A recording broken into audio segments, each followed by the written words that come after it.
Hey everyone, welcome to I guess my second real live stream since I don't know, my month-long hiatus.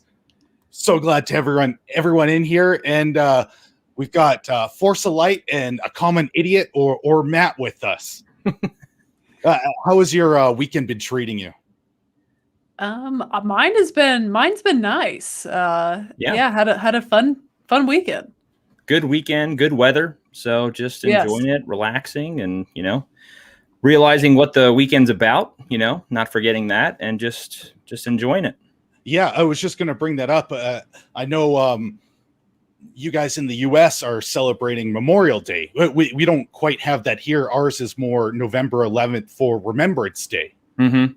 And I believe you served, didn't you? Yes. Yeah. I was in the Marine Corps, so yeah. So that I'm glad that I saw that a lot on Twitter too. A lot of people were, realizing remembering at least what the weekend's for, not just about hot dogs and the beach, but about remembering everything. So yeah, it was a good weekend, and just enjoying like everyone else, trying to. Well, then I'll just start everything just by saying, thanks for your service, because I know you guys would have gone through a lot. Yeah, it was fun. It was a good time. You learn a lot. As you look back, and the miserable times are like you don't miss them, but you do, because you get a lot out of it. So sometimes you're like, man, I wish I was still in. But then you also remember those bad times. You're like, yeah, I'm glad I'm not dealing with that anymore.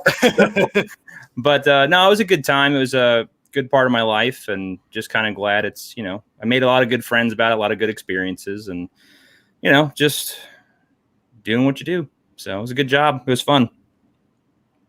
Definitely made me a better person, that's for sure. I'll tell you that. So okay, yeah, I'm glad you're able to look at it in that type of light.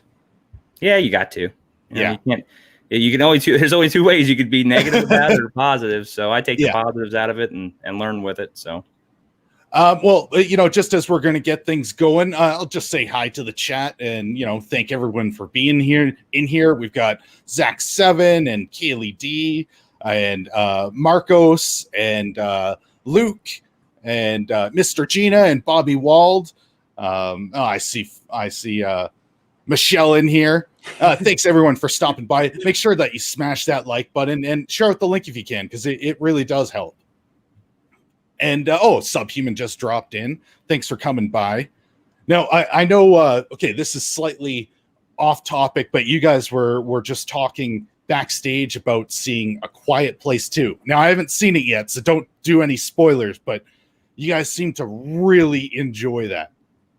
Oh, actually several of the people in the chat were just over in our live discussion review or spoiler review of A Quiet Place 2, so they know how much we loved it. Like, I love that movie. I'm going to see it again tomorrow.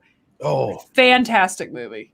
See, that is so good to hear, because I know we on what was it, Thursday, we did an entire watch party with some of the Patreon members, and I had so much fun with you and everyone else in there.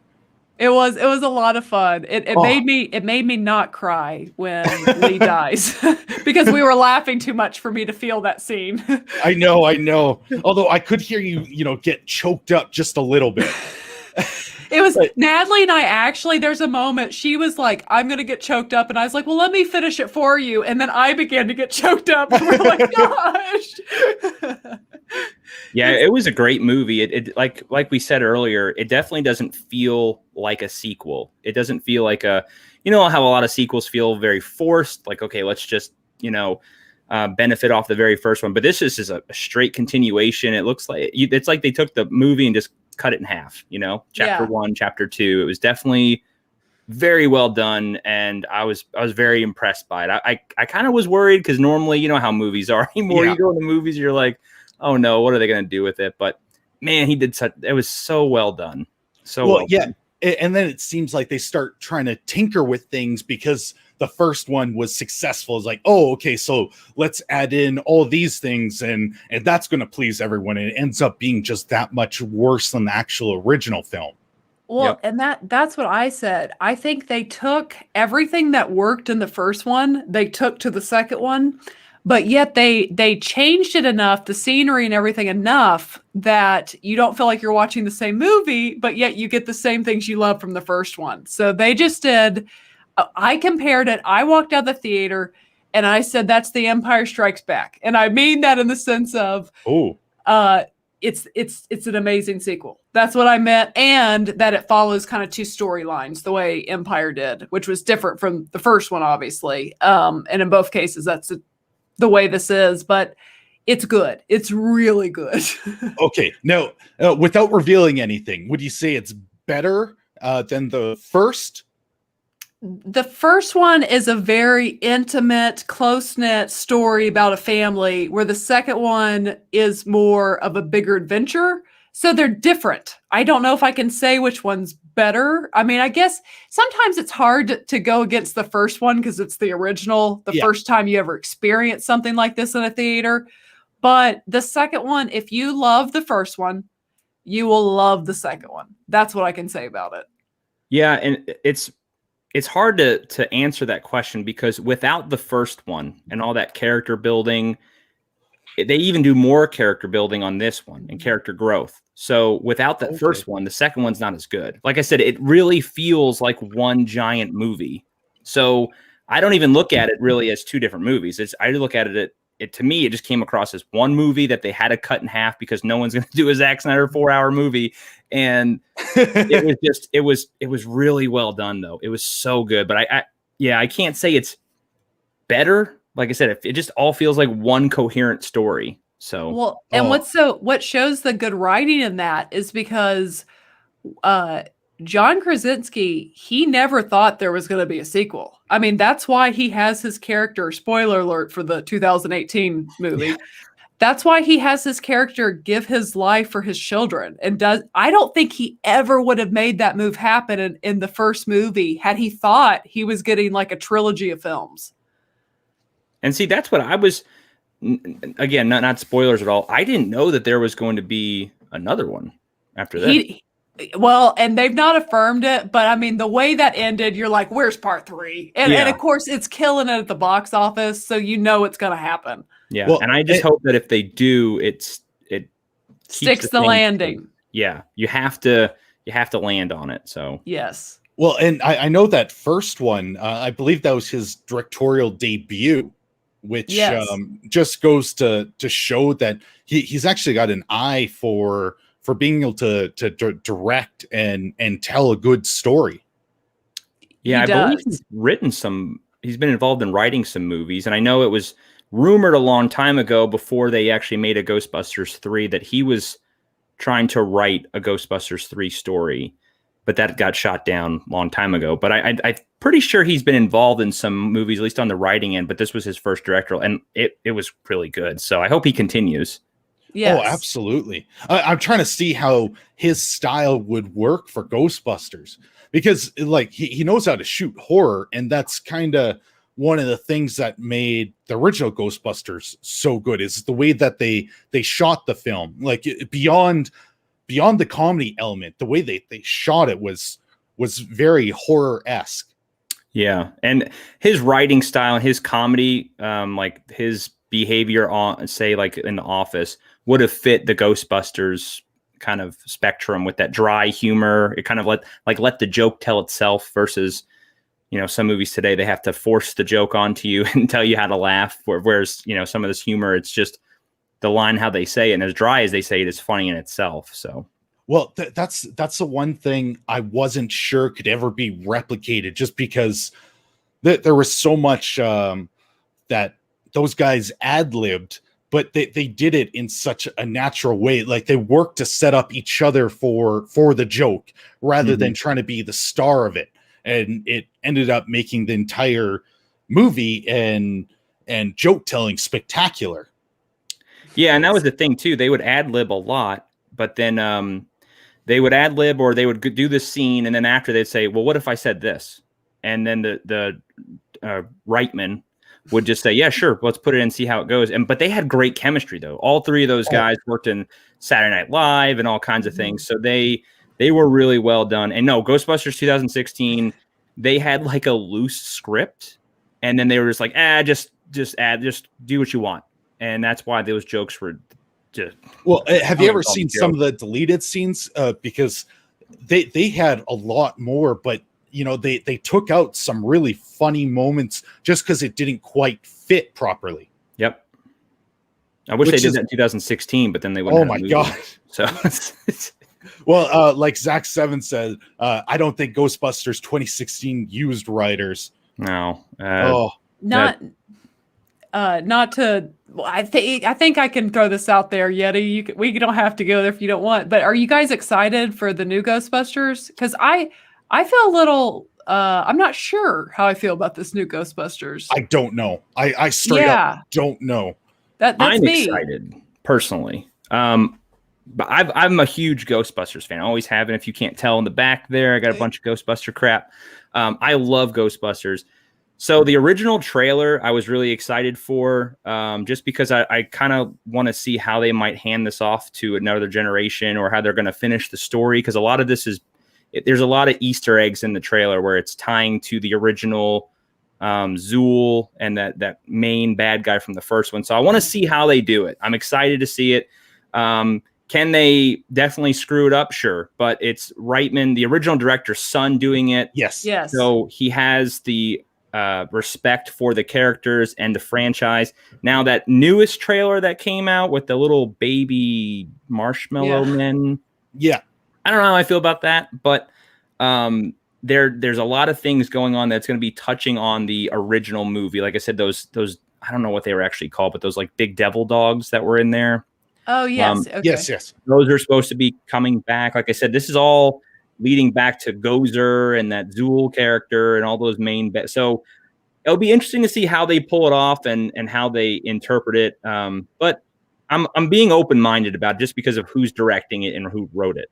Because, I'm definitely going to be there opening night for it. I'm still not like, I'm unsure how I feel about it because it feels so different from the originals, which I know they're going to be different. I mean, so many years have gone by, but I do know, like you said, that who's directing it and writing it. And, but it's interesting. I like Paul Rudd, so we'll see. Of course, Finn Wolfhard from Stranger Things is in it, so we'll see where it goes. But I'll definitely be there opening night. Oh, I'm going opening night for sure. Like I love Ghostbusters. It's one of my favorite movies. Part 2, I just pretend that doesn't exist. I hate the sequel. I'm not a sequel fan.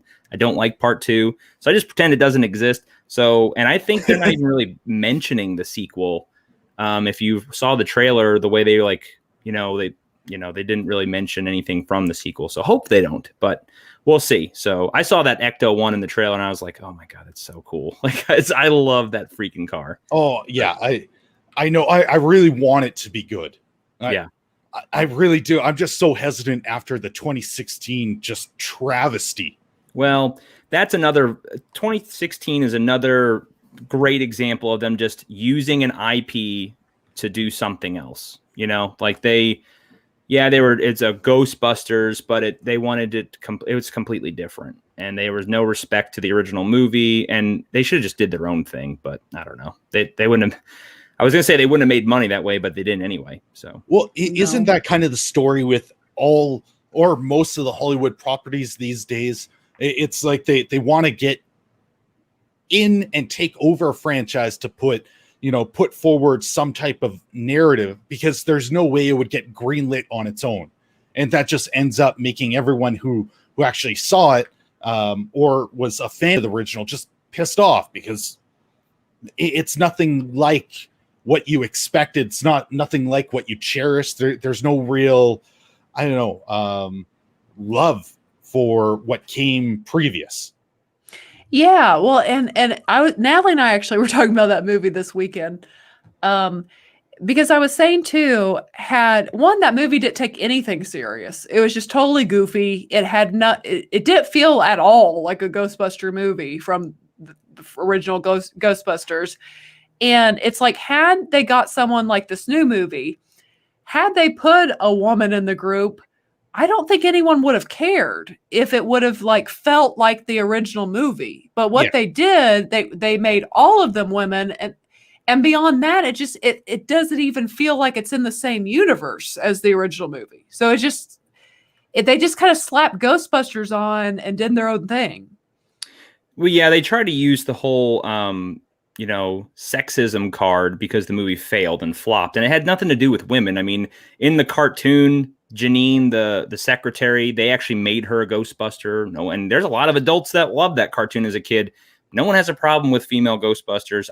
Again, like the little girls, I'm pretty sure it's Egon's niece or granddaughter or something. They're going to be probably taking up the helm of Ghostbusters. I don't care that there's girls in there. I could care less. It's if you write a good story and you stay true to the original and you respect everything that came before it, we don't care. But that's the problem, is that they hijack these IPs because they're already established. People know them. They can market themselves. They don't have to do any work. And they just, I call it the Trojan horse. They load a bunch of garbage in there. They call it what it is. And then you watch it and it's the exact opposite. And then if you don't like it, they call you a bigot or something. Like, oh, well, exactly. you're just, so, and it's not what it, and people, we've all caught on now. They've done this too many times. That's why, like, the new Indiana Jones coming out, no one's going to watch it. The new James Bond coming out, doubt anyone's going to watch it because they're going to fill with all this junk, and why bother? Yeah. Yes. And I think this kind of goes really nicely into, basically one of the stories we had. So we'll just start off with, basically the big difference between A Quiet Place Part 2 releasing and Cruella, because A Quiet Place smashed all the records for the last couple of years since, things have kind of, I don't know. Shut down. Yeah. Since they all shut down, and Cruella didn't do that well. Quiet Place pulled in, close to 50 million, and Cruella is hovering around 21. Yes. Now, yes. Do you guys think that's going to, start sending a message that it'll maybe make Disney wake up to some of the things that, their ham-fisted way of shoving things in and, I don't know, changing the properties? Well, for starters, who asked for Cruella? I don't know. I mean, I'm being serious. It's like everyone, I feel like, is trying to do, okay, so you've got the famous Broadway play Wicked, which I love, which was this first thing of kind of taking a movie, or The Wizard of Oz, and retelling a different story. And it made an incredible Broadway play with amazing music out of it. But it's like, since then, everyone wants to be Wicked, and no one does it as smart as Wicked did it. And it's kind of like you've got Maleficent and now Cruella, and it's like, eventually, are we going to have Ursula? I mean, how many more are we going to get of this? It's just getting like, okay, so the one movie he took a villain and did it good was Joker. And unless, I've not seen Cruella, but unless Cruella pulls a Joker where you see her descend into the crazy person she is, because growing up, I was a massive 101 Dalmatians fan. And Cruella is a big part of that. She's a good villain. She's crazy and evil. I mean, she wants to skin puppies alive. Well, yeah. Okay. So how do you humanize someone that wants to go and skin puppies? I feel like you're going to have to change that she didn't do that. That's what I feel like is going to happen. I don't know. I don't want to spoil it for anybody, and I haven't seen the movie, but I've watched people's reviews and why she is the way she is, and it's ridiculous. I'm not going to spoil it. Yeah. For anyone who wants to see it. Basically, they turn her into an anti-hero. Yes, I think I know exactly what you're talking about, and it just, I don't know, it seems like it's a ridiculous setup. It's stupid. The thing with Disney, right? 21 million. Well, they also released that on the app, right? It went to Disney Plus as well. So their argument will always, because you're never going to see Disney Plus numbers. They're going to say, well, it didn't do as well at the box office because a lot of people were watching at home. I find that hard to believe. Yeah. But no one, again, like Michelle said, no one asked for this. Who's their target audience for this? And why I don't want to root for the bad guy all the time. Like, there are some bad guys that are just bad guys. I don't want them to succeed, especially someone who wants to kill dogs. Like, dogs are a special place in my heart. So I'm not going to root for if I don't care what happened to you and why you hate them. I don't care. Like it does personally. I don't care. It doesn't matter. Well, No. and Oh, go ahead. again, back to what I was saying, like Joker, what made that so good is you kind of understand it gives you empathy for this character for like a period, and then there's a point in the movie you can no longer you no longer can really understand him because he's fully descended into madness and he is the villain. Yep. And it's like, so unless they follow that route, which I don't think they fully do from what I've heard, it's just, again, who is your target? Like, and I've also heard that there's some dark stuff in it. So like, is it for kids? Is it for adults? Who's it for? I don't know. Well, and Joker too. Joker is also, when I very first heard about Joker coming out, I wasn't excited about it. I'm the type where I didn't want, there's been multiple backstories of how the Joker came to be, but there's also that version of, we don't know why he is the Joker. The Joker just exists because Batman exists, and that's that. We don't really, and I personally preferred that. After I saw the Joker, though, I really, really enjoyed it, but for other reasons too, because they did touch on like mental health awareness, which a lot of movies ignore. So I did enjoy that aspect of it. And I'm pretty sure the Joker too was considered, I mean, it was obviously a low budget movie compared to most, but it wasn't even green lit until they put it under DC, because it wasn't supposed to be a Joker movie. It was originally supposed to be just a guy, and they're like, no, we're not doing this. And then once he threw the Joker label on it, they're like, okay, sure, whatever. And nobody bothered him. Nobody interrupted the movie. They just left him alone because they're like, this is going to flop. And it blew up. Yeah, it was a cheap movie to make, and the studio didn't go in there and tinker. So you had someone telling a good story that is undamaged from the studio head saying you got to interject all these different aspects for it to succeed.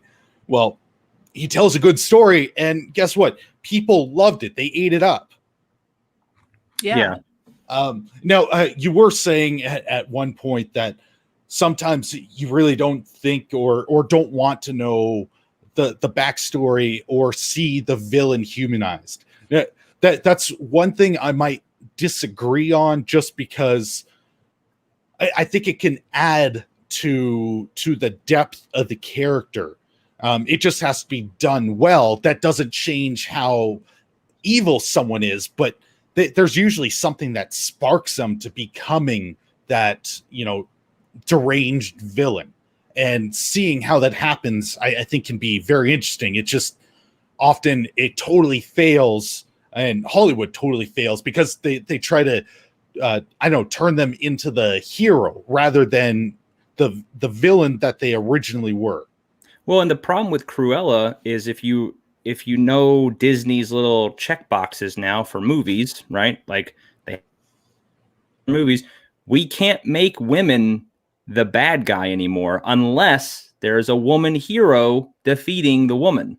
Yeah. That's you see that in all the superhero movies anymore. You see that. So the fact that she's a villain, well, now they want us to empathize with her and say, oh, well, that's why she wants to skin puppies. Like, I don't care personally, but yeah, I still don't feel, I'm not going to, oh, well, that makes sense now. No, I don't get it, but that is okay. So I would definitely agree with you there, because that is a character that would be so hard to humanize. Like, there's no way to get around skinning puppies. I don't think anyone is going to support that. Now, it works with character like Darth Vader, because there's so much more that goes into it, and he's not just going around to, make some puppy outfit, some to get some new fur from them. Yeah. This one, I don't think it's going to do very well beyond this, and we already see it's not living up to expectations. I think we're going to see an even bigger drop by next week, where A Quiet Place, I think, is going to stay pretty steady. Yeah. And I mean, A Quiet Place deserves to, because it's a movie that actually takes its audience serious and trying to just write a good, entertaining movie that isn't checking all the boxes, surprisingly so in today's society, but tells a great story. and people connect with it. They want to see it. I'm going to go see it again. I mean, that's what a good story, good movie does. And let's point out too, I have to look up. In fact, I may do that while one of you guys are talking about something else. But A Quiet Place 2, or Part 2, of course, the first one was 18 million. The second one, I believe, was they upped the budget because it made so much money to about 80 million, I believe. Where I feel like Cruella is a few hundred million to make. So Yeah, I think so. So it's like Cruella has got to really perform to make its budget. Yeah. And I think there's something to be said about, say something, I kept using in our spoiler discussion word about A Quiet Place 2, the word intimate. There's something to, you can make a lot of money. Joker, if you actually take time to make a good story, instead of just throwing, like Cruella, I can't say if it's good or not. I've not seen it, but the costumes are awesome. I hear the music's pretty cool. It's a pretty looking movie. And I feel like these big corporations, they've gotten so comfortable with throwing all this money into a movie. And like, it's almost like they distract us with everything that's pretty in the movie instead of just coming up with a really solid story. Well, I mean, that's exactly my issue with so many of the franchises right now. It's become this visual spectacle rather than working with what brings people to the movies. And that really is good storytelling. You want to see that. You want to see that displayed in the characters and emotions and the drive on screen. That's what we all love, but they're just making flashing lights and like, oh, they're just going to like this because explosion, the Michael Bay method. Yeah. I mean, and look at it just from other aspects of life where you're tossing money at things. You could see this in sports. I mean, I'm not trying to derail here, but just buying all the best players and sticking them on a team doesn't win you championships. No. Buying all the best stuff doesn't make you better at things. It's the quality behind the product. You have to have actual talent and skill written into these stories. Like, for example, The Joker was an extremely well-written story. Did it borrow from a couple movies? Yes, it did. But it was very well-written, is what made that movie so good. They could have thrown $100 million at that movie, but if it wasn't written well, it wouldn't do anything. And it's the same thing with Cruella and these other movies, that if the writing's not there, you're not going to keep our attention. I mean, graphics and everything look like Transformers movies, right? Like, yeah, they're fun to look at, but I couldn't tell you the last Transformer movie I watched more than once, and I couldn't tell you the last time I watched it. Joker, I've seen probably 6 or 7 times. I mean, I remember in the movie theater, I went twice to see it just because of how good it was. So even that animated Spider-Man movie. Into the Spider-Verse. Yeah. I thought that was really... Oh, go ahead. Go ahead. No, I would say that was so well done. And it wasn't, I mean, it looked great, but it was written really well. Yeah. So... and so David and Luke both mentioned that Cruella is reportedly around 200 million. And I don't believe that would actually include any of the marketing costs too. So they did not have a good opening for that. Yeah. I mean, I just kind of expect that with some of the movies coming up. I think Disney has had it really easy for a while. And I think kind of everything that's gone on over the last year, I think people just kind of want, I don't think it's going to be as easy for some of these big corporations any longer to just get tons of people to keep buying their tickets. It's kind of like you've tried this trick on us one too many times. Yeah, I think so. I honestly think that's going to go the same way with their Marvel properties too. Because watching the Eternals trailer, there was nothing exciting in there. At least I didn't think so. It looked boring, and the jokes that they put in weren't funny at all. Like, man, that last joke, bland. Last joke at the end is so not funny. That trailer looks so bad. I didn't know what the trailer was trying to do. Well, they said it was more like a teaser trailer, so I don't think they wanted too heavy into the plot. But whatever she explained, like, oh, we've sat by for so long and just kind of watched, but now we're here. And it's like, all the shit all the stuff that they went through that's went on, and all of a sudden now you want to get involved. Like, why now? And then look at their costumes. Does anyone else, like, they're so blah. Do you remember like superheroes? They used to look like superheroes, not like dull, just, I don't know. It just looks like there's a dark film. I don't know. It just looks very boring, very lame. I agree with you. But, you know, if you're going to put a teaser, you have to tease something. And there was nothing in there that was, I don't know, teasing something better. How did that movie excite me to want to watch another trailer even? Yeah. Like, what did that show me? Like, there's just nothing. It's just they're standing around in these really bad-looking chef outfits. What it looked like to me, it was just bad. Well, and Natalie and I feel like we're famous at this point for talking about women's beauty. We talk about men's beauty too, but it's like they have two beautiful women in Angelina Jolie and Selma Hayek, and they don't highlight either one of them really. I mean, you're gonna hide Selma Hayek. I know. Dirt and this, like, oh my, like, that's such a waste. That is such a waste. Yeah, what's the point of having her in the movie? Come on, man. Like, I mean, the way they do the trailer, I mean, the picture at the end, they've got two beautiful women. And have you guys seen one of my favorite movies, A League of Their Own? Yeah. They're like Marla Hooch. What a hitter. Like, that's how the picture is. It's like Selma Hayek's way in the background. Well, we've talked about this too, where they're trying to defeminize women. They're taking the sexuality out of women. That stupid new Superman cartoon that's coming out. Oh, Yeti and I talked about last time. Yeah. God, it annoyed me so bad. Lois Lane looking like basically like a little boy. What's up? And it's just I don't know. And I got so much hate on my channel for that video because I said this was so bad.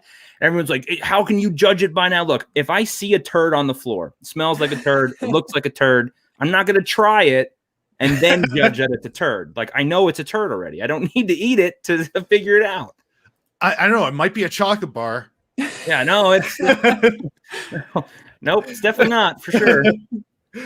Oh, and thanks, Odin, for dropping by. Appreciate you being here, and everyone else that's in the chat. Love you guys. Oh, and I did want to mention, so Matt, you're at like 320 subscribers right now. Everybody, make sure you subscribe to him. Yeah, I appreciate it. Yeah, YouTube's been this is like the third or fourth time I've gotten to 320, and then it like just knocks me down to like, I was at 320, then dropped me down to like 311. Then I got back up to like 322, and I don't know, but I'm at 325 now, which is, but YouTube's gonna YouTube. I mean, it is what it is. So just gonna keep trudging along, and we'll get there. So okay, good. Yeah, I just wanted to make sure I said that, and make sure you're already subscribed to Force Select. But I think everybody would be at this point because they are killing it. Oh, thank you. Well, and I mean, I'd say it's the same to you guys. YouTube in general, to everyone watching, definitely make sure if you're subscribed to us, hit the alert button, because it's been really, and I've seen some really big channels interacted with me on Twitter about this. It's been really off. Like, the way the algorithm's been really odd lately. That's just all I can say about that. So make sure you're still subscribed and have the bell for all the channels. Yes, absolutely. Okay, so why don't we jump into our next story here? Have you guys seen, I don't know, the blow up from the IGN writers and basically the game's journalists that kind of went insane? No. I've heard the talkings on Twitter and whatnot, but I know there's a big deal with the game journalists in general as of late. Oh yeah, they're one of the most sensitive bunch, and I don't know if you can actually find a group of people that are worse at video games than the ones that are actually writing about video games at this point. I just love that title. Yeah. Oh yeah. Okay. So this was a satirical article that was written about IGN, and this got them so butthurt that they were they were flipping out on Twitter about it. So Hard Drives comes out with articles saying IGN writer excited to start playing game he just finished reviewing. And I think this one must have hit a little too close to home. Because, they've kind of been known or I guess suspected that they don't really finish the games. And we know from, all the videos when they release of the gameplay where they're actually playing it, they're just terrible. And so there's been this kind of,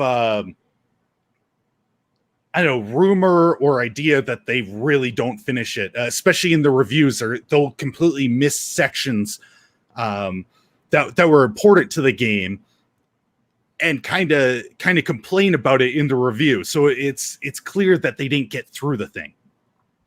Yeah, didn't they do a review? I forgot which game it was. Maybe Dark Souls or something like that. And there was some woman review or woman video game reviewer, and she was writing about it. And she was like, "Oh, I don't like judging the whole game." But she's like, "I don't know. I didn't really finish that storyline of it." But she was judging that part of the game. Sorry, I don't know the specifics, but that's why I don't think anybody takes this stuff seriously anymore. I mean, that's any form of media at this point, whether it be regular news or gaming news. I feel like everybody who they hire are these just goofballs that, they just, I don't know, man. I don't get it. I don't understand. If you don't like video games and you don't like playing them, why are you in this field? But again, it's also, I think most of these companies have that political checklist kind of, hire, like, oh, we can only have so many females. We can have only so many people of color or whatever. And that's why you get this kind of stuff. It's not based on quality and skill. It's based off, okay, you check a box and there you go. Now, this is a part that I found really hilarious. And I was wondering if you guys could give your best, kind of offended, SJW type of voice and read out their tweet. Did you guys have any of that? Well, I do a female voice, so I feel like Matt's got to do this because it's Zachary. We've got a couple in here, but it would fit if you actually go and pay attention to these writers. The female voice kind of works. Yeah, I was gonna say even these dudes are gonna sound little feminine, I believe. So, okay. Do you need me to blow it up so you can see it a bit easier? Let's see. Do you want me? I can give it my best here. Okay. Okay, there you go. Okay. I realize this is likely just a standard weekend promo, but the timing is bad and the message is worse. I'm typically a fan of your IGN goofs, but please consider taking this down. This is hurtful to a lot of hardworking folks. Just think about this paragraph here. How soft of a human being do you need to be? The fact that you read an article and it's hurtful to you. You know how much crap I see online that I'm like, that's really a bad take, but I don't really care. Like, or people write comments in our videos, right? And you're like, say something crazy. I'm like, okay, cool. Thanks for watching, though. I appreciate it. Like, I know. What do you care? Like, who? I don't know. It is so soft. It's like this in the entire industry. Like gaming and game journalists, I think they actually despise gamers. And I don't know if either you play much, but I've been involved for a little while, and there has been such a change in the last decade, where before it was about games, and now it's about changing games. They want to insert every single different checkerbox group into each game and complain about it, even when they do actually put it in there. Well, again, gaming has turned into the same thing with regular media in Hollywood, where they're trying to push messages. They're trying to, because they know, listen, this is another form of that kind of, they get to the youth and they get to other people by our IPs, right? So they use our superhero movies to push these agendas, or now they're using our video games to push our agendas. And if you're not along with the agenda, you're out the door. So that's why I haven't played video games in a long time, but I remember, last year and all that stuff, when you got they're injecting these messages into video games before you turn on the game and stuff. And it's like, you play video games. It's another form of escapism. Yeah. You don't watch a video game so you can lecture me about whatever's going on in the world. I don't play Grand Theft Auto to hear about human rights. You do Grand Theft Auto to commit human right violations on a video game. I don't really want them teaching me what's right from wrong. Like, it doesn't, I don't know. Well, yeah, when basically the entire game journalist industry came out, saying that gamers are sexist and just hate women. Like, no, I have never cared when I play as a female protagonist. Like, that's not something I think about. If it's a good game, Lara Croft, love that game. Yeah, they are fun to play. If you make a good game, I'll play it. I don't really care if it's a woman character that I have to play as. And I think most of gamers are like that. I think we could basically agree on that. It's very similar to movies. I don't think really a lot of people care. I think it's just, they just want to, these are participation trophy winners, man. These are people that always lose. And if they're not the right people or their feelings aren't met, then they cry and they just want to be victims. It's victim cards. That's all. Okay, so we've got the next tweet up. Okay, can you do your best whiny voice for this one? Me? Matt. Yes, I can Matt. try. I can do my best. It's going to sound probably just like Michelle's, just a little bit deeper. Then I think that's perfect. Just a little bit deeper. This one right here? Yes. All right. Yeah. Okay, sure. Why not? We'll do this. Y'all really miss, but this is a big miss. Yikes. I don't think you realize the damage a goof like this does. Reviewers, creators have it hard enough dealing with clowns in the comments. Just make our jobs harder, why don't you? You play video games for a living. I think most people would be very excited about playing and writing about video games. This doesn't seem particularly difficult. And do you see you're getting rated, by the way, in the comments? Yes, I guess that Star Wars girl sent her stream over here. No, so she's in the chat. There she is. Oh, thank you very much, Anna. Hail, really Anna. Appreciate that. And everyone else that's in here. Make sure you smash that like button and make sure you're subscribed to Force of Light and a Common Idiot. And to me, for that matter. Yeah. Okay. I'm gonna try and do my best whiny voice now. I don't think. I'm ready for this. I've been waiting for this one. Go ahead. Okay. Let's see if I can get this. This ain't it. At the time, it was a very specific dig. Bringing this out in 2021 just perpetuates a harmful view of critics. And with all the stuff going on at IGN, it feels especially inappropriate. They really act like they're war veterans or something. You know what I mean? Like they deal with such bad. Like you give your opinion on a video game that nobody watches. There's nobody who reads that stuff anymore. I used to go to IGN a long time ago, and if I ever did, it was really for like cheat codes or how do I pass this level. I don't really care what your opinion is on a video game. Oh, I know. I used to visit them all back in the day. And okay, so for all the new people in here, right now we're talking about the satire article that was released and kind of flipped out game journalists. So this is the story right now, just to fill you in so you know what's going on here. And so we're just going through and reading some of their kind of ridiculous tweets, getting very offended about the satire article. It's sad. Yeah. When you can't take your own, take criticism, but you're a critic, but you can't take any criticism of your own work, and then you cry about it. I don't know. These people are very soft. Okay, who wants this one? Because I think this one is particularly good. I think it's Michelle's turn. Okay, I'll go again. I'll give it my best. If games journalism ceased to exist tomorrow, 3 things would happen.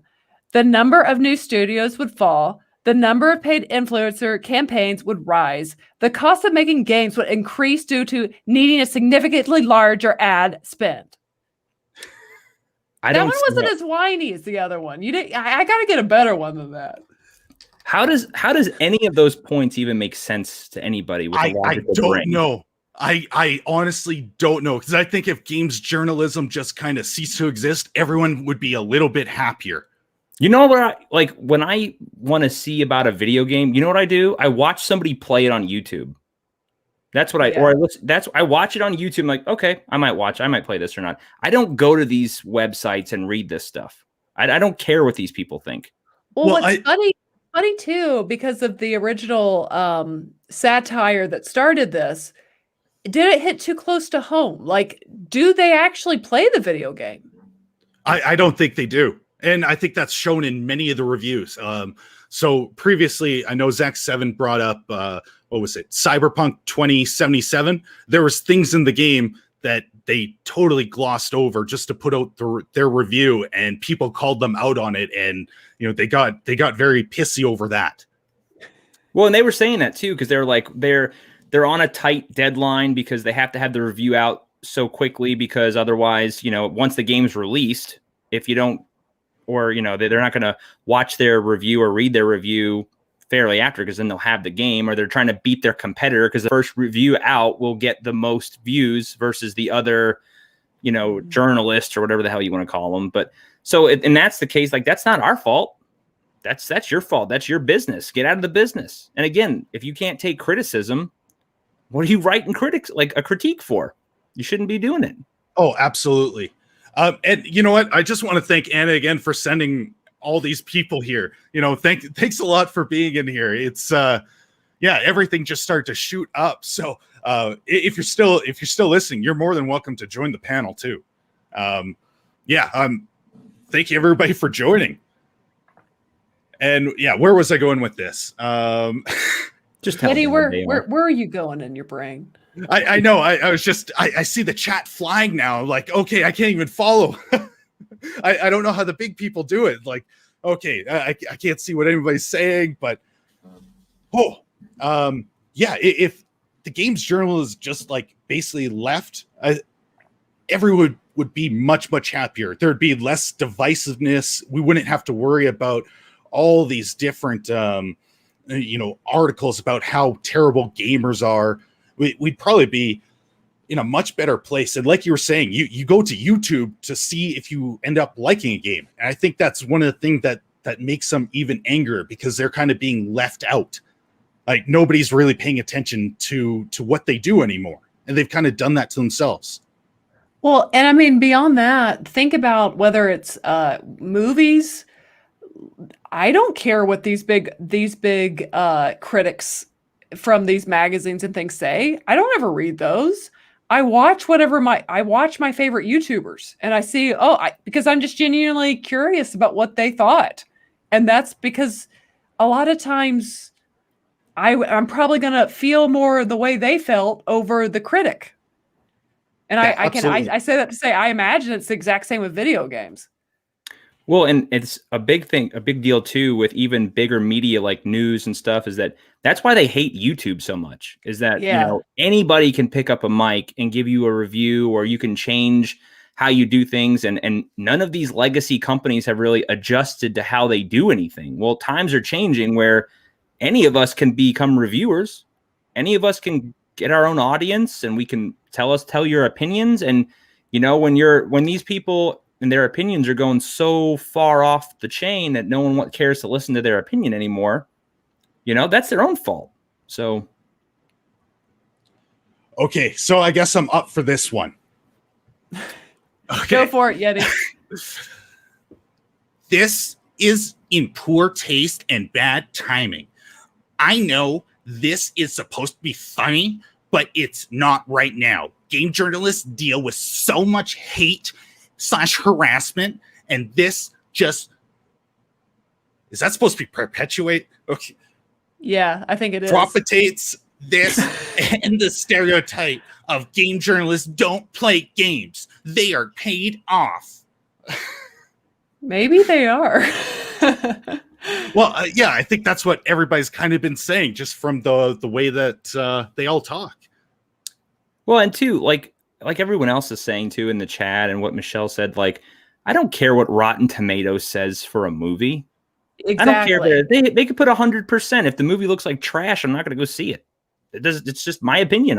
I watch a trailer. If the trailer looks awful, I don't want to watch it. It's simple as that. I don't have to give any like that cartoon that I was telling you about where people are like, oh, how can you tell based off of it? If it looks like crap, I'm not gonna deal with it. I don't want to. So especially when trailers anymore tell you like the entire movie. I can't stand that. I know. Tells you the whole thing. It gives you the best. It's like, what? I don't know. Oh, that was one of the reasons why I try to avoid most of the trailers, because half the time they are putting out the best things that are in the movie. It just kind of ruins it for you. Yeah, like whole plots will be in the movie. It's like, well, you just gave the whole thing away, and like now I know exactly how it's going to start, the middle, the end, and I just need the little details. Yeah, I don't know, it's kind of ridiculous. Okay, well, before we go on to our next story, I'll just mention that the link at the very top, since I'm not monetized yet, I'm like 350 more watch hours left. So if you want to help the channel put on a playlist after and just let it play so I can apply for monetization.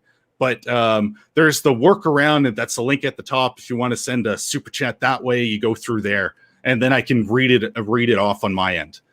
But the next story we have is kind of related to all of this nonsense. Here we go. So this one is Mark Millar allegedly told 95% of comic book audiences is not on Twitter, says the statistics. Must be mind-blowing for the company marketing department. Now, I don't know if you guys have paid that much attention to comics and what's been going on in the entire industry, but this is what, I guess Comicsgate and just regular fans have been saying for ages, that the people complaining on Twitter and pushing this stuff towards these comic writers and artists do not represent regular people at all, because regular people just want to be left alone. They don't go there, to deal with all this Twitter crap. Yeah, well, I mean, if you look at the Twitter demographic, it doesn't even come close to really making up most Americans and most people. And you see this again, not to segue into a different topic. You see this going on with like the NBA or with sports. They are trying to appease this Twitter group that doesn't even watch the NBA. And what's happening? It's ticking off fans like myself, and we're turning off the TV because when I go to watch the Los Angeles Lakers, who I've been a fan of since I was 7 years old, I don't want to be preached to. I don't want political messaging in the frickin' NBA. Yeah. And that's what they're doing, but it's just like what he's saying. They're appeasing Twitter. And it's like, when are people going to realize Twitter isn't reality? And also, I think it's, go ahead. No, go ahead, Yeti. Okay. Well, I think it's going to hit a lot of the companies very soon, because people are finally hitting that tipping point where they just don't want to deal with it. They put up with it for so long, and now it's just enough. They're not going to see the movies. They're not going to watch basketball and the NFL, for God's sakes. They are so sick they won't watch sports now. That is a far limit to reach, because sports fans have put up with a lot of this stuff for a very long time. Definitely. And now they're tuning out. Well, and the Twitter mob too. Most of these people, all those that virtue signal on there, they're not buying this stuff. They're not fans. They don't go to games. They don't buy these comics that push for all this, we don't want to see females sexualized in comics. They're not buying it. They don't care. They're screaming as loud as they can. They all have fake names on there or an avatar where you can't even see if they're real people or not. And then they don't buy anything, and then they don't want anything. But out of everyone that I know, like in real life, I'm the only one who has Twitter, and it's because of YouTube. Yeah, no one has Twitter. Like they don't get on there. Everyone has a Facebook, if anything. They don't have Twitter. Like Twitter is dumb for most people. Well, that's a great point, Matt, because like on the account I run, Force of Light Entertainment's account, I run it. But it's like out of all the people that follow us, I actually personally know very few of them as far as like knew them from around where I live and stuff. Like from life, had I not gone on social media. Like I don't know tons of people that are on Twitter. No, not and a lot of it is just parody accounts or people that just kind of want to see what's going on. They don't really, you know what I mean? Like you see the people that we follow on Twitter. It's not really, it's just covering news and stuff. It's not like Facebook is very intimate. You kind of know those people or people you went to school with and things like that. But Twitter is not real. It's just kind of, honestly, I think the best thing to happen is if Twitter closed tomorrow. If Twitter closed tomorrow, I think the world would be a better place, in my opinion, just because it's so ridiculous. And the fact that Twitter has that's that right there. Yeah. Pop Culture Minefield said, I hate Twitter. I'm only on it to talk to all of you fuckers. That's why I'm there too.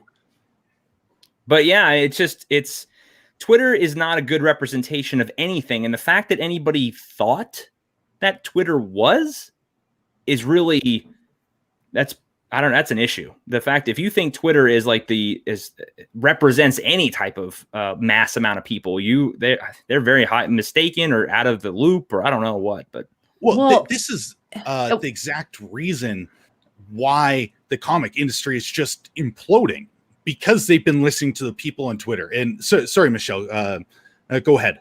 Oh, all I was going to say is, and I don't want to give the exact percent because for some reason my brain doesn't memorize percentages very easily, but I do remember they broke down percentages and it was something like under 5% out of all the people on Twitter, like under 5% of the people are the ones that are tweeting all the time. So even within Twitter, it's not even a good kind of picture of what people think because so many people on Twitter hardly ever tweet. Yeah, so I believe the number is 11%. Okay. 11% make up. I believe it's around 85% of all tweets on the platform. Yeah, and I mean that's crazy, and it's like those are the people they listen to. Like, and out of a group of that group, I mean, it's just it's a tiny number that seems to run things. And out of that 11%, I believe it's around 80 are heavily skewed to that. Well, basically, super far left side. And not to get into any of the political realm, but those are the people on Twitter pushing this kind of regressive nonsense that's going around.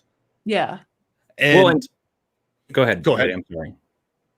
Well, I was just going to say with the comic book industry too, just like movies and everything else, if they want to put the blame on Twitter, that's not even fair because you still have them hiring writers like Ta-Nehisi Coates. So they're hiring political activists to write their comics to address narratives. Because again, it's another form of media where they're trying to propagate and push an agenda and push a narrative and try to, I guess, change people's minds. And I don't know, whatever. But I don't think it's going to change anyone's minds. I think that's one of the biggest issues here.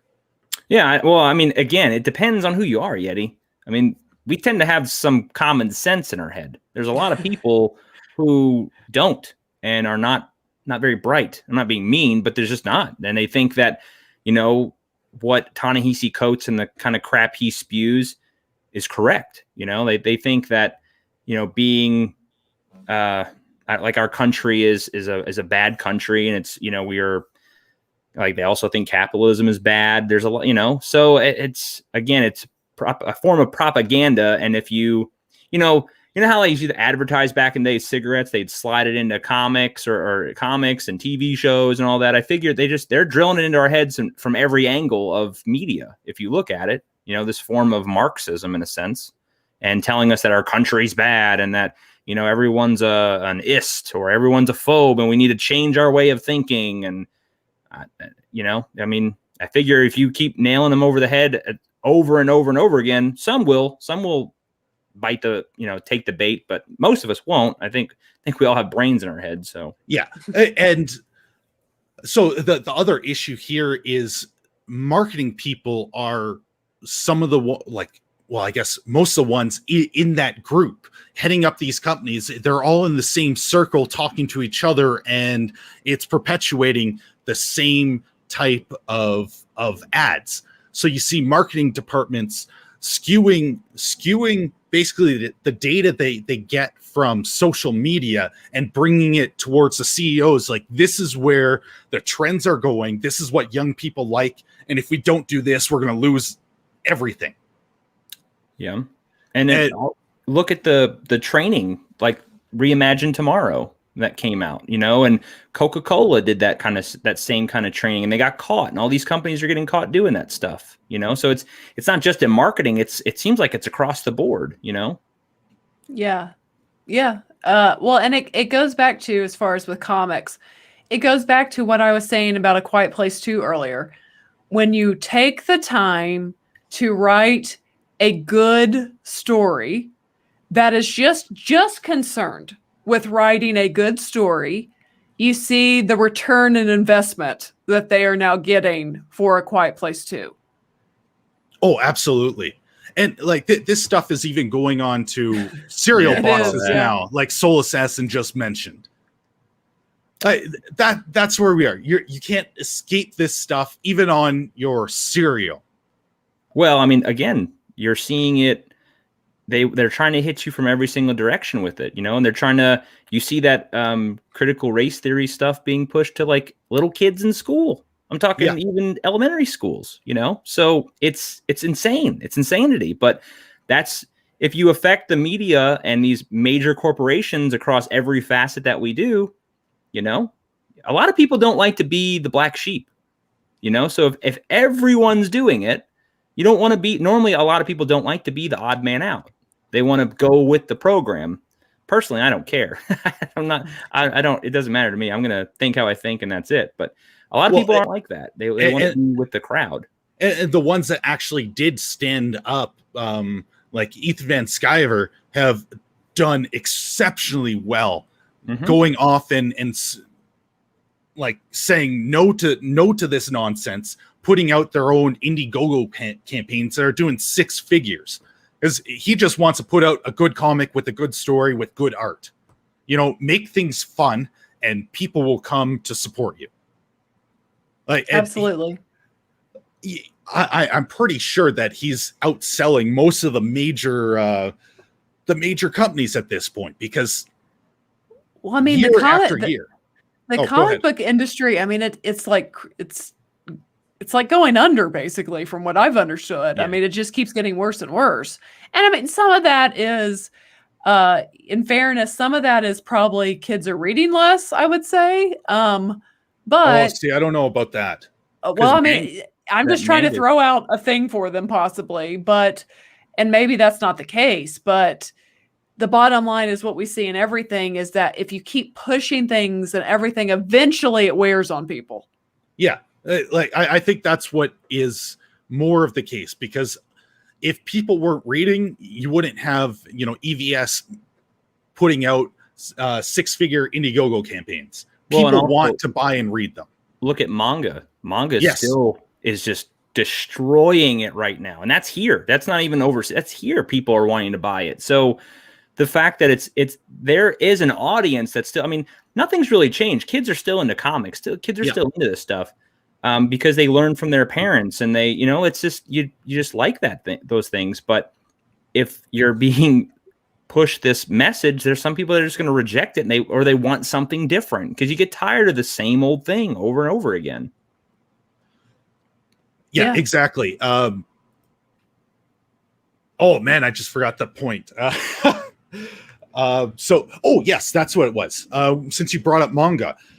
So I believe it was Demon Slayer outsold the entire comic book industry in North America. So one manga book outsold all of North American comics, all of the mainstream ones. And I think that kind of shows you where people are moving. And you even see it in bookstores that there are less and less comic books, and their manga section is expanding tremendously because people are just going there for the stories. Like Japan has been, I think kind of famously against all this stuff. They kind of take the same attitude of not injecting things in and just making something people are going to enjoy. Well, yeah, and didn't the comic industry come out and attack manga too for being sexist and all that? Absolutely. Stuff? Yeah, and that's the thing. They attack what's winning. They're losing, so they're going to attack it. And but again, they don't care. It's Japan doesn't really care about PC culture. I don't even think I'm pretty sure in China that SJW stuff and all is banned. Like you can't. They don't accept all that stuff. That activism and that wokeness. They don't put up with that. They don't tolerate that. Oh yeah, they absolutely don't. Yeah, they'll throw you into a camp if you say anything out of line. In a gulag somewhere. Yeah, this is something I have never understood.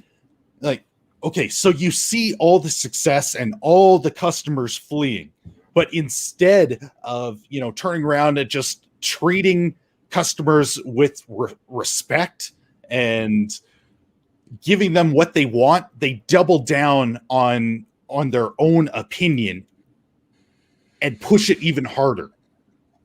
Like, at what point are you just going to stop and realize that it's not working?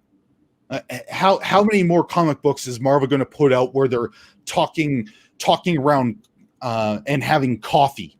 A bunch of superheroes are just having a good time with a big cup of coffee in their hand. Like, nobody wants to read that. You want to see the comic heroes fighting each other. Yeah. Yeah, I mean, I think it's just going to take until they're bankrupt. I don't know. It's just well, that is going really fast too, because I believe DC is currently looking for someone to buy the comic division, and there are supposedly several buyers in talks to get it because it's not doing well, and they've tried to revamp a number of times. I don't even think Disney cares about their Marvel comics. They're just using it as a vessel for the movies.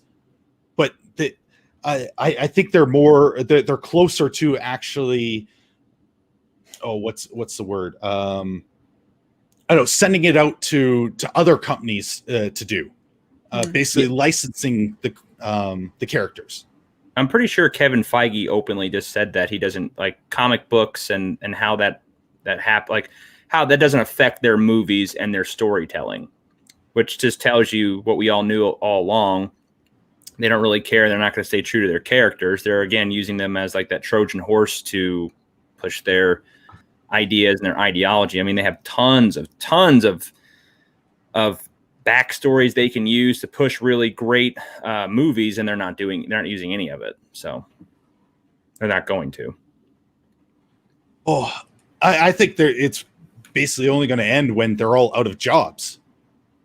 Well, and that's an interesting thing too, because you have like every time these movies companies get in trouble and stuff, you do have the government kind of step in and bail them out. Like Amazon, for example, right? Amazon just got like a $10 million bailout for their space program, failed space program or whatever. But then they went and spent $8 million on MGM. So essentially the government bought for them. Well, didn't that happen with Disney as well? They said they desperately needed the money. And then once they got the money, they're like, oh, we had this $8 billion that we didn't know about. That was, unused marketing costs. Like, okay. Hey, shouldn't the people be able to get that money back if they're just pulling this stuff?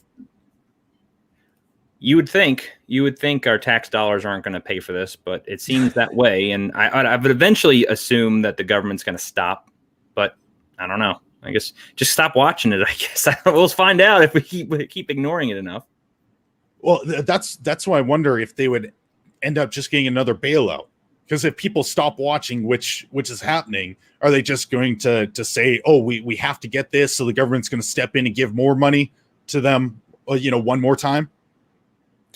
That's going to be tough to do under today's circumstances, because they were able to do that under the pandemic and everything going on. But moving forward, it should be sink or swim with Hollywood.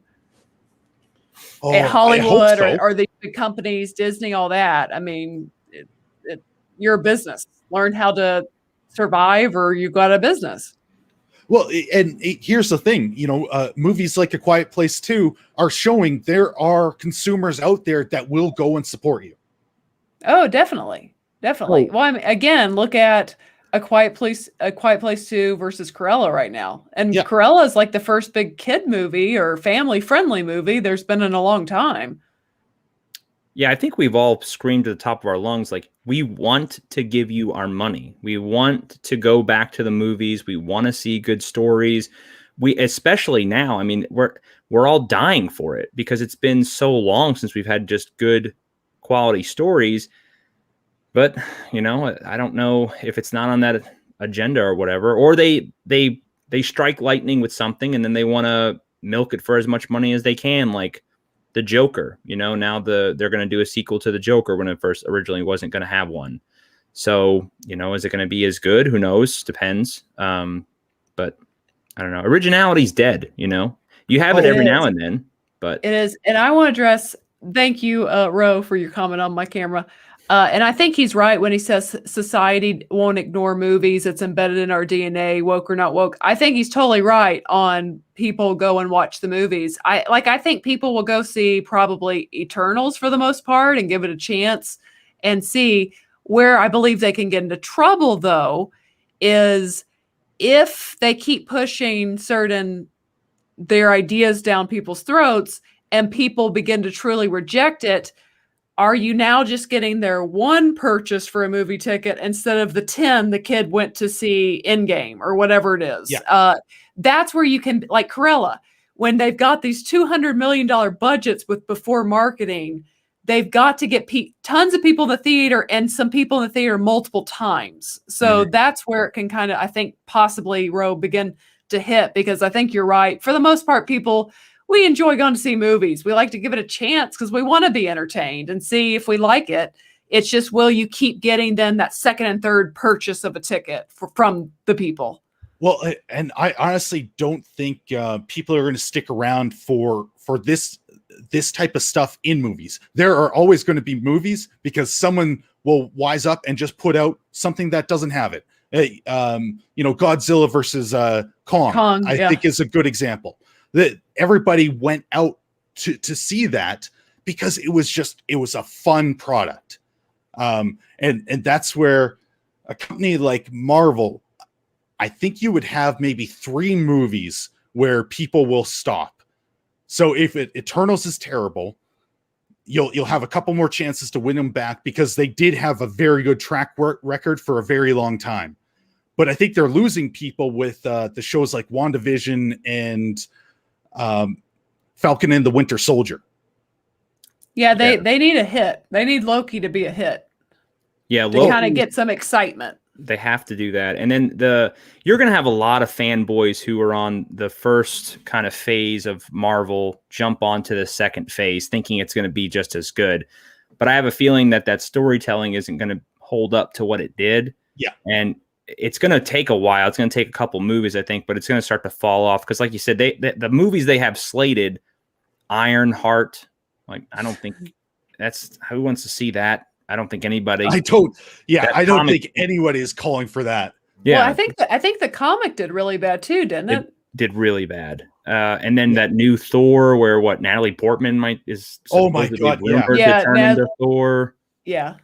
So, I think the first slate of movies are going to be okay, and then the fanboys are going to go, and they'll be like, "Oh, okay, it wasn't that good, but we'll see. We'll give it another shot." And they'll go to the next movie, and be like, "Okay, this isn't good anymore." Yeah, and that's where I say 3, because as soon as you lose them at that third one, the consumers will drop off and ignore it. I think that's exactly what happened with Transformers. there was excitement. They went along. Then there was several bad ones in a row. I think maybe 2. And I believe Bumblebee was the last one. And people actually really enjoyed that. But by that point, they didn't care anymore. So they didn't bother trying to see it another time. I think Marvel or superhero movies are going to be in that exact same situation. And I mean, look at the sequel trilogy for Star Wars. I mean, there's a billion with a B dollar drop from The Force Awakens to The Rise of Skywalker. Mm-hmm. Yeah, exactly. Yeah, and the first movie for Star Wars was a safe bet. They knew that. That's why JJ jumped on it. That was like the most anticipated movie of all time. Yep, and it was cookie cutter. It basically, did A New Hope all over again. Had the original, for the most part, all the original characters in there. No one's seen a Star Wars movie in years, so they knew that was going to be a smash hit. Then The Last Jedi happened. That's and it when, began to drop. Yeah, that's when that kamikaze plane started coming in. And then they called JJ back, and he was like, "Oh no, I got to finish this now." And well, and that's what will be interesting too. Say a movie like even Captain Marvel 2, which I guess is going to be called The Marvels, I believe. Mm-hmm. People went because they were so excited after watching Infinity War and going to see Endgame. So it kind of had built in, like we were talking about, an audience that was just curious. So if they, and I think if for Captain Marvel 2, if they write like a really good script and it's genuinely good movie, people will turn out and maybe see it 2 or 3 times. But I don't think they'll get the $1 billion if it's not genuinely like a really good movie again. Yeah, I don't think so.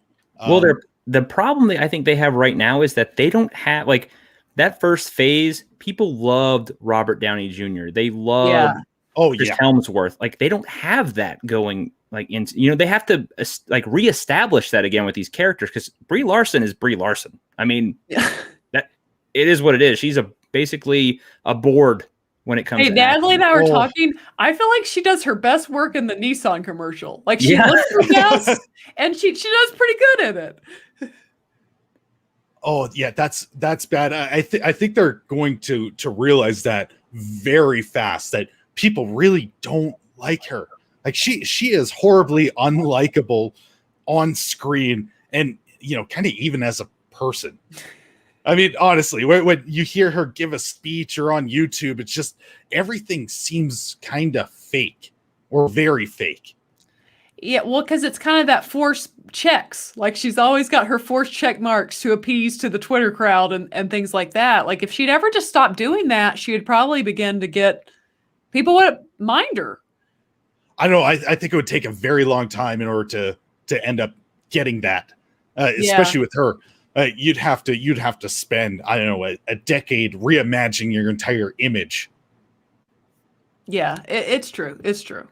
But I mean, we'll see. We'll see what people do. But I think that's the way I can say it best. I think they'll begin to see like Star Wars kind of a gradual decline if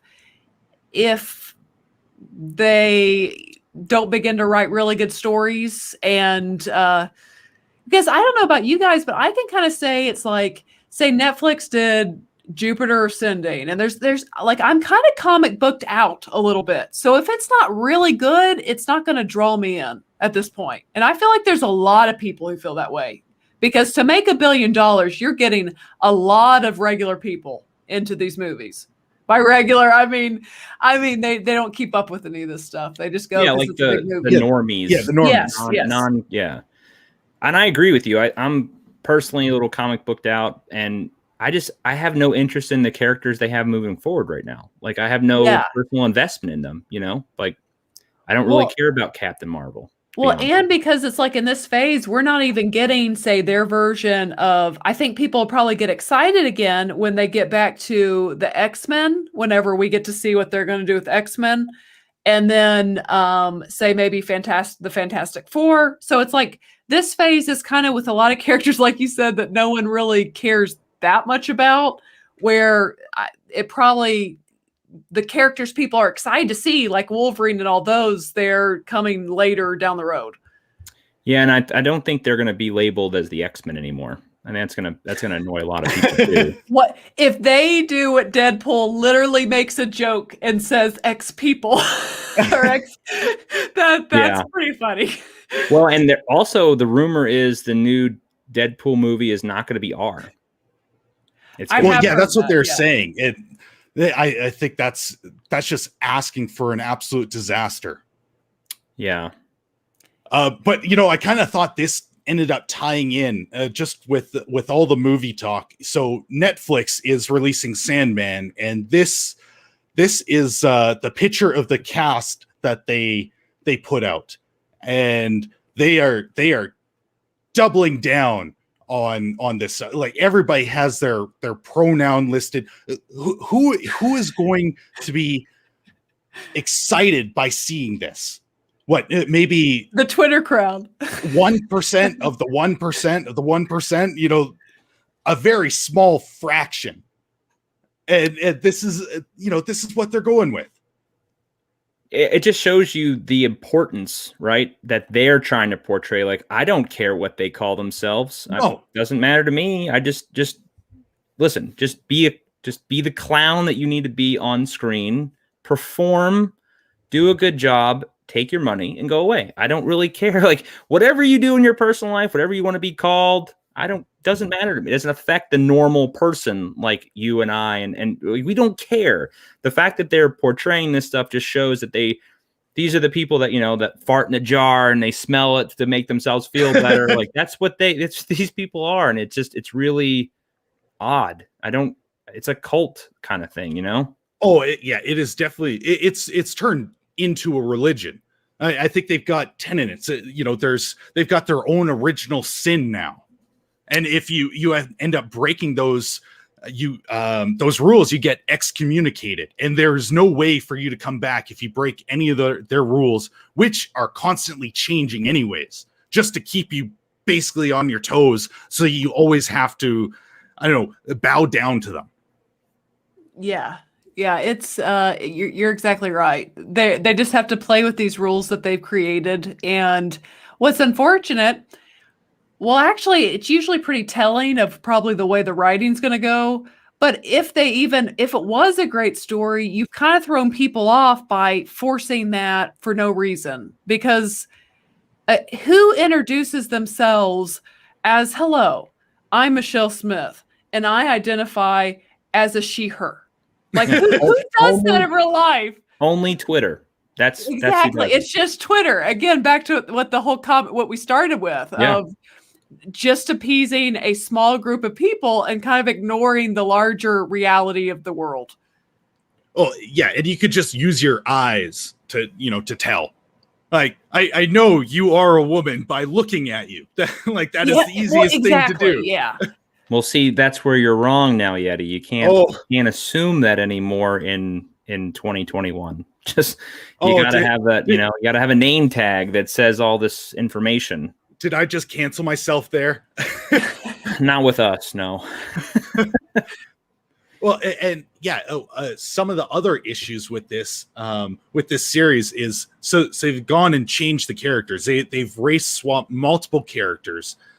And this is something Neil Gaiman has, only, a year or two ago, kind of defended fans when they're getting upset about how the characters were being changed and portrayed. He was saying that people get attached, and there's something special when it comes to the way that you view a property. When you go and change that, you're kind of destroying it for them. But as soon as the Sandman, and he got that Netflix deal, as soon as he signed at that dotted line, he switched, just took a 180, and now he's going the same route as the rest of the Hollywood people. Money talks. Look at Joe Rogan. Joe Rogan was all about, like, before he got that Hulu deal, or when he said, no, they're not going to take any of my episodes off. It's okay. They removed, I think, most of his Alex Jones. I'm pretty sure it was reported like a lot of his Alex Jones episodes were taken off, but he's making $100 million, some kind of crazy money like that. So he doesn't care. You know? Oh, I think it was 500 million. God, Wasn't it? It was something. It was crazy money. I mean, way more than we're ever going to touch. So, oh yeah, you know, again, like everyone pointed out, I want to see an advertisement for a movie that's going to entice me. Like, none of that affects me. Like, yeah, it's a good cast. I'm sure they're going to do a great job, but you're going to turn off a lot of people who associate, because there's a lot of bad association with this stuff on Twitter, you know, like the pronouns and all that stuff. A lot of people get mad about it and they don't care. So just, is it necessary? Not really. Because like Michelle said, where in real life do you go like, I identify as they, them? Like, I'm just going to call you by your name. I'm not going to, you know what I mean? I don't know. Well, at this point, too dumb to figure this out. I don't know, but it's like, I don't care what somebody refers to them as. Like, it doesn't matter to me. When it's happening in the movies, though, it's an instant red flag where you kind of know that's going to shove the story off to the side and it's going to be all about a narrative. And I think this is basically saying the exact same thing. I don't think it's going to hold up with the original book. And well, for one, anytime I see Patton Oswalt now, I'm disinterested too. Like, he has become remarkably unlikable, and I can't seem to talk right now. No, I understand what you're saying on that one. I really try to take the person away from, you know, like the performance and whatnot, but it's very hard when they've done a lot of, you know, when you see like actors or whatever attack people online or attack fans. Like, I get it. There are a lot of crappy fans out there that that shouldn't be saying, you know, negative things, but that kind of comes with it. You know, if you're going to be up there in the public eye, unfortunately, that's part of the business. You have a lot of crappy people out there. So attacking anybody and sometimes you see them, they're not really like the whole, Freddie Prinze Jr. stuff.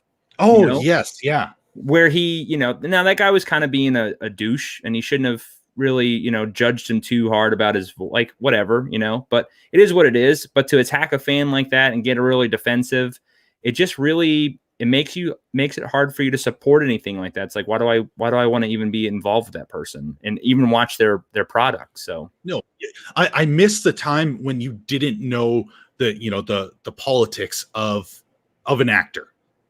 Like, but prior to Twitter, didn't care. You know, they kind of had their one thing. You know, someone was big into pet rescue, and others, you know, they always had one thing that they're kind of dedicated towards that attaches. Now you know every single detail of all of their opinions, and I know it takes away from some of the enjoyment.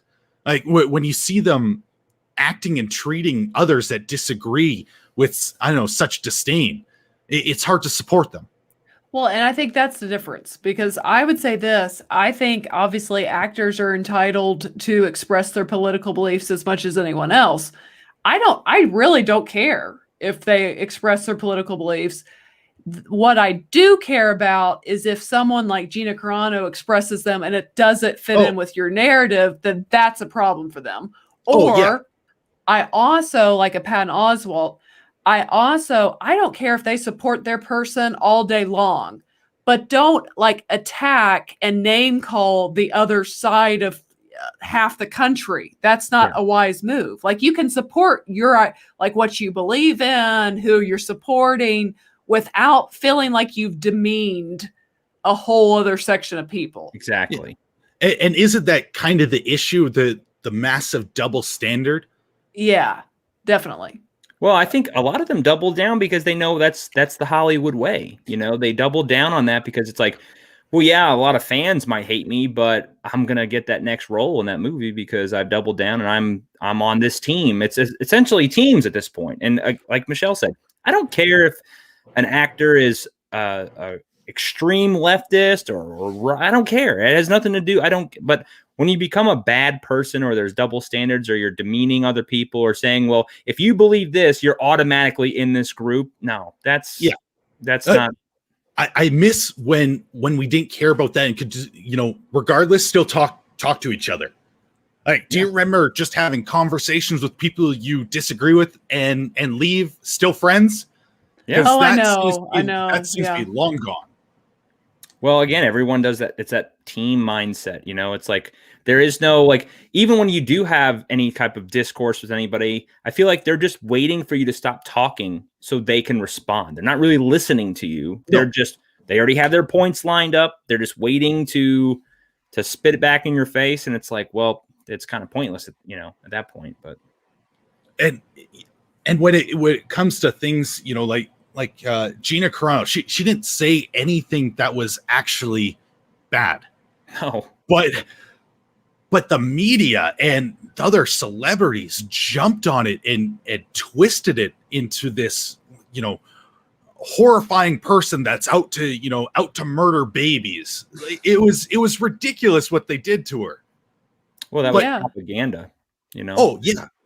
And then when you actually had, so there's been a couple examples, and I wish I could remember what the tweet said, but there's been multiple examples of someone actually doing what they said she did, but it was on the other side, and it was just ignored.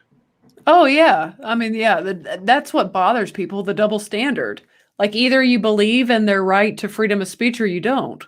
And they should have, like, right, you should have the ability to say those things. Like, I'm pretty sure the Auschwitz Twitter account said the exact same thing that she did, like a couple years prior. They did, yeah. Almost, yeah, it was like word for word. Yeah. But I want to talk about that. That's that doesn't help their narrative, Well, yeah, because then it would destroy it, and exactly they can't have that. So the people writing the stories aren't going to go look into that, So I think they actually actively try to avoid looking up those facts. Yeah, it's just all ridiculous at this point. And I don't want it to go to either side. I just want it gone. I don't want it to flip flop and then go really hard to the opposite side, because it would be the same type of issues, just slightly different circumstances. Just write a good story. That's what I want. A good story, good characters, something fun that is based in escapism. Yes. Can we get that back?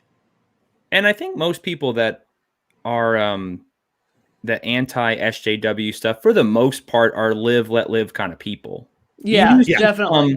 I have seen some people who are kind of anti-SJW stuff, but then I also see them attempt to cancel. That's what they do. That's fine. But me personally, I'm just, if I don't agree with what somebody says, or I don't like what they say, or I don't like their movies, or I just don't watch it. I just let them do whatever they want. I don't care. Like if there's an audience out there for it, or that's what they want to listen to, or whatever, fine. I don't want to stop anyone from saying anything or doing anything. It's just not for me, and I'm going to watch what I want to watch or listen to or whatever. What happened to that idea? Because that seems like it's something from the past now. Because if you do step out of line, then they have to, take away your entire career. It's not just good enough that they cancel a project and don't support that one thing. You're not allowed to work ever again. Well, it's turned into that kind of collective thinking, like free thought and individualism they're trying to kill that. They don't want individualism. They don't want people to have freedom of expression and freedom of ideas, which essentially really kind of goes back to that Marxism thing. That's what Marxism is. They don't want, free thought and free individualism. They kind of want that whole collective group think kind of thing. That whole NPC meme, that's essentially what that is. Mm-hmm. It's almost like we just have to turn off Twitter and Facebook. Just nuke it from the internet, start it back up. Just get rid of those platforms and let people be free. Because I think if those are gone, you're going to have a lot less of the daily screeching about something new that someone found offensive. The only positive of that is that it helps us all, in a sense. Well, definitely. Things to talk about. Well, and everyone too here, because it's like we can all, even everyone in the chat, like it allows us all to kind of, I don't like to say community because I don't know. I just don't like community, but we're on the same kind of boat where we all agree on the same things, or kind of have that, we're in the same kind of position, and we can all just find our own thing and we like our own ways. But that's what sucks about YouTube, is that it tries to suppress that stuff. But I just wish I wish it was just fair. I don't want anyone suppressed. Just keep it fair across the board. I don't care what opinion you are, whatever the case is, but I just hate when it's one-sided. That's the annoying thing. Yes. Like, everyone here is welcome. Like, you could disagree with me. Like, that's a good thing. It would be boring if everybody thought the exact same thing as me. What would you even talk about? Exactly. Yeah. I don't want to agree with other people. I genuinely like to learn what other people, the way someone else thinks about something, because everyone's brain's different. We all think about it differently. We all approach it differently. And it's like, well, I may not agree with it, but I understand where they're coming from. Or I can be like, you know what, that does really make a lot of sense, and I might be wrong. Yes. Yeah. But there seems to be no room for that. It now, especially on Twitter, it's like, this is the fact. And if you disagree, then you're just a terrible person. And that's the only reason why you wouldn't think the same as me.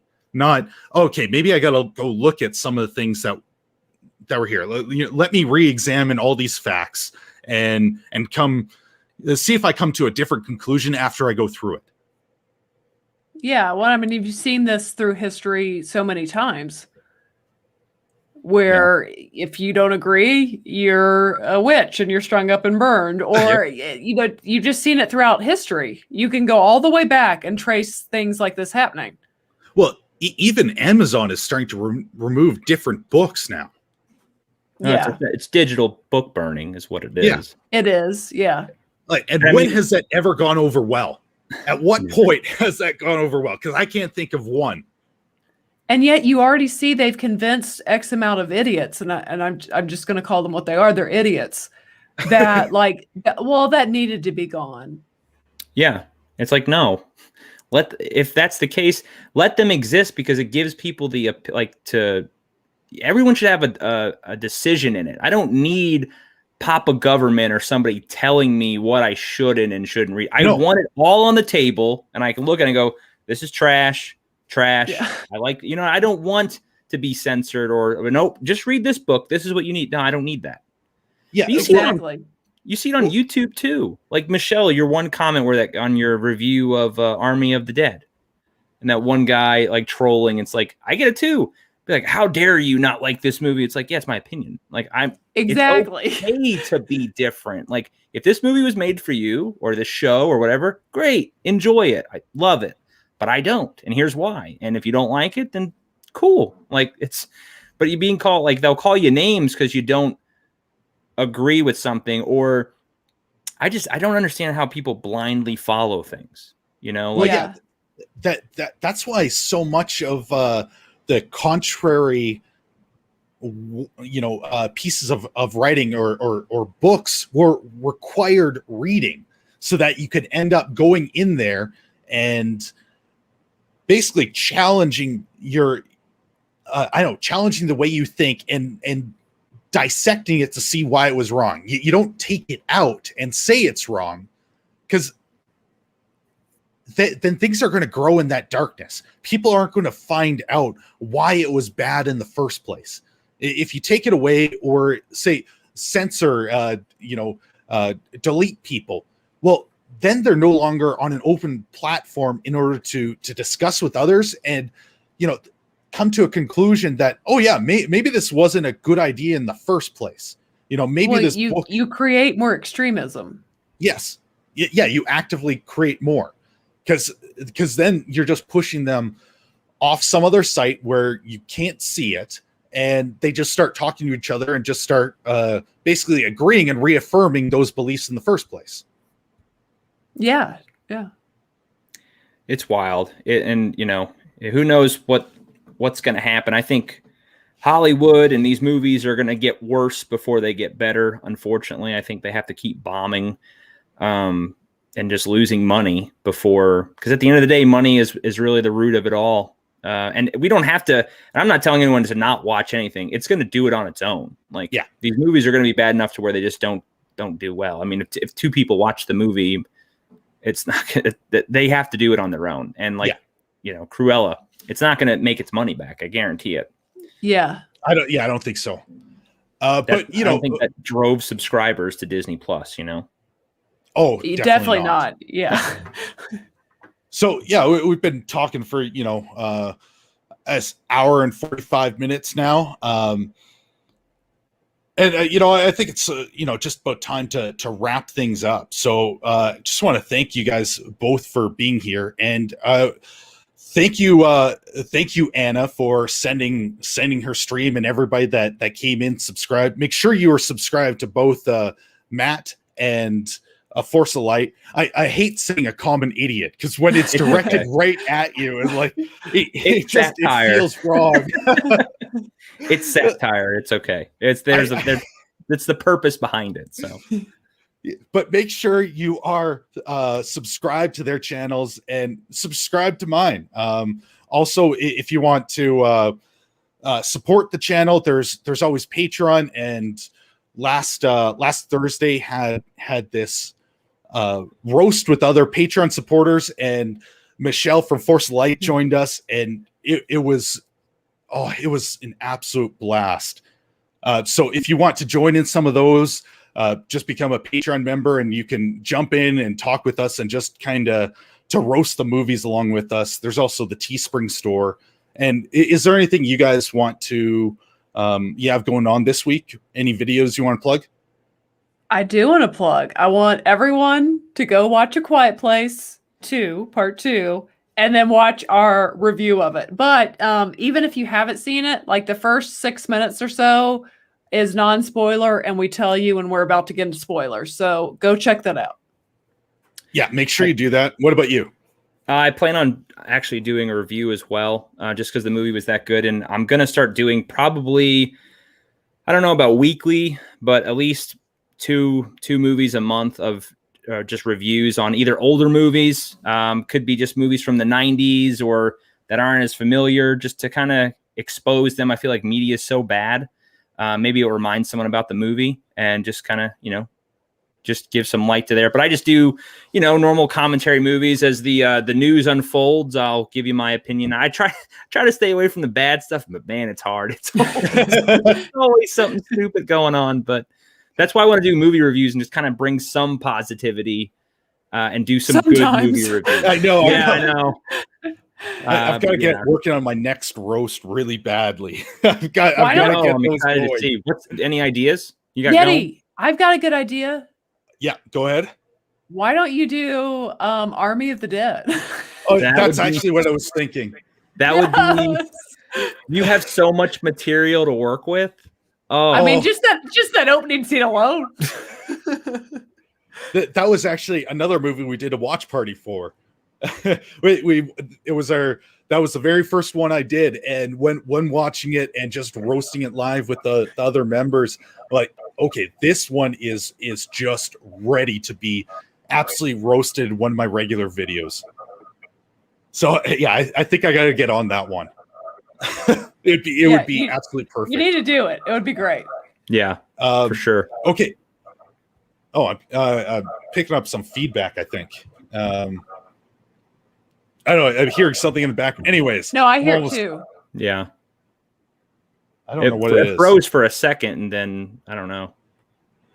Anyways, all the links are in the description. So if there's anything that you missed that in the chat, you can find the links to the Patreon and to the Teespring store and to all their websites. So thank you everyone for being here. Really appreciate it. And I guess we'll see you all next week. Thanks, everyone. Yeah, thanks. Oh, okay. Here we go. Okay, bye, everyone. See ya.